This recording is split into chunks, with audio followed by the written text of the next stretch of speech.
பஞ்சு போல இட்லி பெற உங்கள் 12 இட்லி தவறுகள். இட்லி மென்மையா வரவில்லையா? அதே மாவில் பக்கத்து வீட்டுக்காரர் பஞ்சு இட்லி செய்கிறார். உங்கள் இட்லி மட்டும் கல் போல இருக்கிறதா? நிறுத்துங்கள்.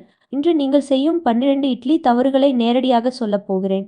இந்த வீடியோவில் நாம் 4 பகுதிகளை பார்க்க போகிறோம். பகுதி 1 பார்ட் 1 மாவு தவறுகள் பேட்டர் மிஸ்டேக்ஸ். பகுதி 2 பார்ட் 2 அரைக்கும் தவறுகள் கிரைண்டிங் மிஸ்டேக்ஸ். பகுதி 3 பார்ட் 3 புளிப்பேற்றும் தவறுகள் ஃபெர்மெண்டேஷன் மிஸ்டேக்ஸ். பகுதி 4 பார்ட் 4 வேக வைக்கும் தவறுகள் ஸ்டீமிங் மிஸ்டேக்ஸ். ஒரே ஒரு தவறு செய்தாலும் இட்லி மிருதுவாக ஆகவே ஆகாது. தொடங்கலாம். பகுதி 1. பகுதி 1 மாவு தவறுகள் தவறான விகிதம். அரிசி உளுந்து விகிதம் 4 1 அல்லது 3 1 தான் சரியா இருக்கும். 1 1 என்றால் இட்லி கடினமாகும்.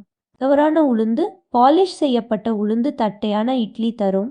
முழு உளுந்து பஞ்சு போன்ற இட்லி தரும். அதிகமாக கழுவுதல் உளுந்தை மிகவும் அதிகமாக கழுவுவதும் தவறு. பலமுறை கழுவினால் உளுந்தில் உள்ள காற்று திறன் போய்விடும். இட்லி அடர்த்தியாகிவிடும்.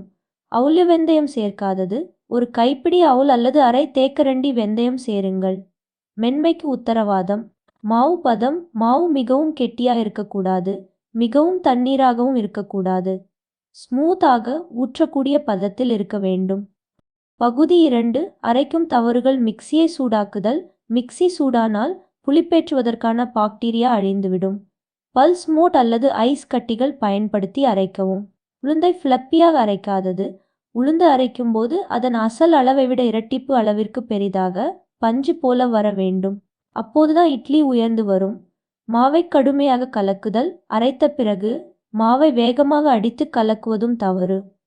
இப்படி செய்தால் காற்று உள்ளிழுக்கப்பட்டது போய்விடும். மெதுவாக கலக்க வேண்டும். பகுதி 3 புளிப்பேற்றும் தவறுகள் போதிய நேரம் கொடுக்காதது. வானிலையை பொறுத்து 8 முதல் 12 மணி நேரம் வரை புளிக்க வைக்க அனுமதிக்கவும். மாவு உயர்ந்து பபுள் தெரிவது அவசியம். சூடான அடுப்பில் வைக்காதே. சூடான ஓவனில் புளிக்க வைக்க வேண்டாம். அதிக சூடு பாக்டீரியாவை கொன்றுவிடும். வெதுவெதுப்பான மூலையில் வையுங்கள்.